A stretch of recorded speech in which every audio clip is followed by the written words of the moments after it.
నేను ఇంకోటి మర్చిపోయాను. ఈ ఫ్లడ్ వర్షాలు రావటం వల్ల జరిగిన నష్టాన్ని కూడా మీరు భారత ప్రభుత్వానికి కొంత రికమెండ్ చేయాలని కూడా చెప్పాం. రీస్ట్రక్చర్ అంటే రీషెడ్యూల్ చేయడం ఎట్లా ఏంటి సార్, కొంచెం క్లారిటీగా చెప్తారు. అప్పులు రీస్ట్రక్చర్ అంటే వడ్డీ తగ్గించమని అడిగారా? రీషెడ్యూల్ చేయటం అంటే ఇప్పుడు మాకు ఆర్ఈసీలో నుంచో ఇంకో దాంట్లో నుంచో ఒక ఏంటి ఇన్స్టిట్యూషన్స్ నుంచి తీసుకున్న అప్పులు ఉంటాయి. అవి 11%, 11.5%, 11.8%, 11.9% అట్లా. ఇటువంటి ఇన్స్టిట్యూషన్స్ దగ్గర తీసుకున్న ఆ అప్పు ఆ వడ్డీ లెక్కేస్తూ ప్రతి నెల కట్టాలంటే తడిసిమోపిడి అవుతూ ఉంటారు. లెస్ రేట్ ఆఫ్ ఇంట్రెస్ట్ ఇంకేదైనా వేరే ఇన్స్టిట్యూషన్లో డబ్బులు ఇప్పిస్తే ఆ డబ్బు ముందు ఇలా కట్టేసి దాన్ని మూసేసి దీన్ని ముందుకు పోతాం. ఇప్పుడు అట్లాగే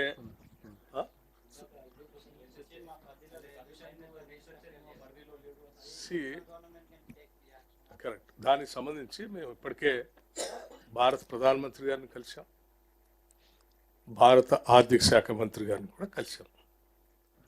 నేను ముఖ్యమంత్రి గారు ఇద్దరం రాతపూర్వకంగా వారికి దరఖాస్తు కూడా ఇచ్చాం. సో మాకు అంది వచ్చిన ప్రతి అవకాశాన్ని ప్రతి సెంటర్ దగ్గర కూడా ఈ అంశాన్ని వారి దృష్టి తీసుకొచ్చి మీ పరిధిలో ఉన్నా లేకపోయినా మీరు కనీసం మాట సాయమైనా చేయండి అని చెప్తాం. ఎందుకంటే ఉన్న ఆర్థిక ఫైనాన్స్ కమిషన్కి రాష్ట్రంలో ఉన్నటువంటి ఆర్థిక పరిస్థితుల్లో మనకున్న ఇబ్బందులు వాళ్ళకి తెలిస్తే వాళ్ళ పరిధిలో ఉన్నా లేకపోయినా వాళ్ళు కనీసం సంబంధించినటువంటి శాఖలతో మాట్లాడినప్పుడు ఈ రాష్ట్రాల్లో ఈ పరిస్థితి ఉత్పన్నమైంది, ఏమైనా అవకాశం ఉంటే చూడండి చెప్తాను. సార్, ఇప్పుడు నిన్న BJP MP Etela Rajendra finance commission submit చేసిన రిప్రజెంటేషన్లో తెలంగాణలో ఇంతకుముందు బీఆర్ఎస్ గవర్నమెంట్ కానీ ఇప్పుడు కాంగ్రెస్ గవర్నమెంట్ కానీ ఈ సెంట్రల్ గవర్నమెంట్ ఇచ్చిన ఫండ్స్ని ఇష్టమైనట్టు డైవర్ట్ చేస్తున్నారు. ఈ డైవర్ట్ చేసే స్టేట్స్ని బాగా కఠినంగా శిక్షించేటట్టుగా రూల్స్ పెట్టండి, మీరు రికమెండ్ చేయండి అని వాళ్ళు దాంట్లో రిప్రజెంటేషన్లో క్లియర్గా కమిషన్ని కోరారు. అది వారి ఆలోచన ఉండొచ్చు, భారతీయ జనతా పార్టీకి సంబంధించిన పార్లమెంట్ సభ్యులది, లేకపోతే వారి పార్టీ ఆలోచనే ఉండొచ్చు. డైవర్షన్ చేస్తున్నారని నేను చెప్తున్నాను, వారి ఆలోచనే ఉండొచ్చు. ఈ రాష్ట్ర ప్రభుత్వ ఆలోచనని నేను మీ ముందు చాలా స్పష్టంగా చెప్పాను. సరే, గత ప్రభుత్వం అంటే ఆ గత ప్రభుత్వాలు సెంట్రల్ స్పాన్సర్డ్ స్కీమ్స్ని వాడుకున్నాయా లేదా అది వారికి కూడా తెలుసు. వారు అప్పుడు అందులోనే ఆర్థిక శాఖ మంత్రి పనిచేశారు కాబట్టి. మేము వచ్చిన దగ్గర నుంచి మేము ఆలోచన చేసింది ఏంటంటే తప్పనిసరిగా ఈ స్కీమ్స్ వాడుకోవాలని. వాడుకునే క్రమంలో అవి ఆ రాష్ట్రాలకి సూట్ అయ్యేటువంటి స్కీమ్స్ అయి ఉంటే ప్రజలకు ఉపయోగపడతాయి. నీకు ఎండ బాగా ఉంటే విపరీతంగా ఎండ ఉన్నవాడికి నేను ఉలెన్ కోట్ ఇస్తే వేసుకో అంటే ఉపయోగం ఉంటుంది.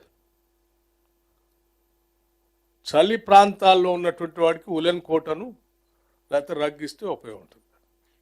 46, 47 ఎండ వచ్చేవాడికి కాటన్ షర్ట్ ఇస్తే ఉపయోగం ఉంటుంది.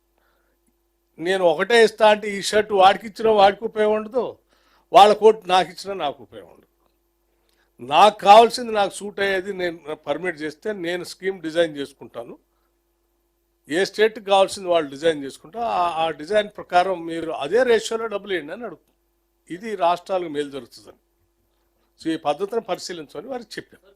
ఇది మా ఆలోచన.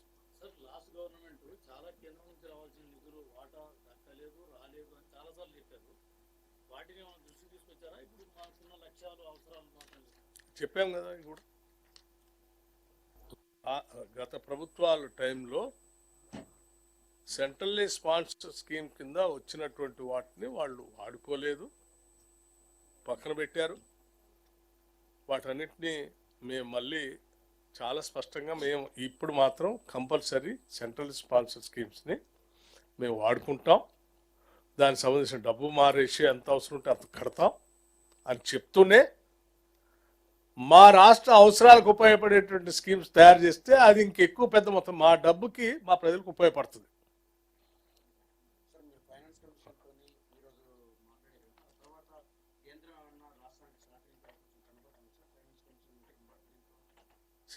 ప్రస్తుతానికి ఇప్పుడు ఇచ్చాము, ప్రజెంటేషన్ ఇచ్చాము.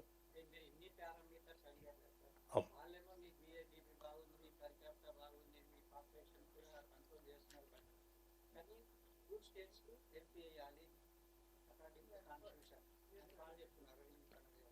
ఇప్పుడు మేము కూడా స్టేట్స్కి హెల్ప్ చేయొద్దని చెప్పట్లేదు. No, but they say they trust more on equity rather than efficiency of the state. That is what See, we are also not saying no, you don't give it to them. We don't say that. What we are saying is per capita income, by taking it as a benchmark, if you consider that, then it will be lost to the state. Why? Because per capita income, the way you are calculating itself, there is a lot of disparity in that. So don't take that into consideration, because this particular state is with a different social structure when you compare with other states. You have a feudal structure here. Land was available to only few people. Majority of the people are not having any access to the resources. It is not one day affair. It is a decades together. It is like this. So it has a lot of impact on the society. People who are having an access to the resources are able to make more money, are able to become rich and rich. People who are not able to reach to the resources are becoming poor and poorer, poorer, poorer every day. That disparity, you have to see it. 10 రూపాయలు ఉన్నోడిని 10 లక్షలు ఉన్నోడిని ఇద్దరు కలిపి average చేసి 10 లక్షలు 10 రూపాయలు average అంటే కుదరదు కదా అని చెప్తున్నాం. ఏడు ఆ పరిస్థితి ఉంది, దాని పరిగణ. Thank you. అవన్నీ గవర్నమెంట్ ఆఫ్ ఇండియా ఇచ్చేసాం ఆల్రెడీ గతంలో.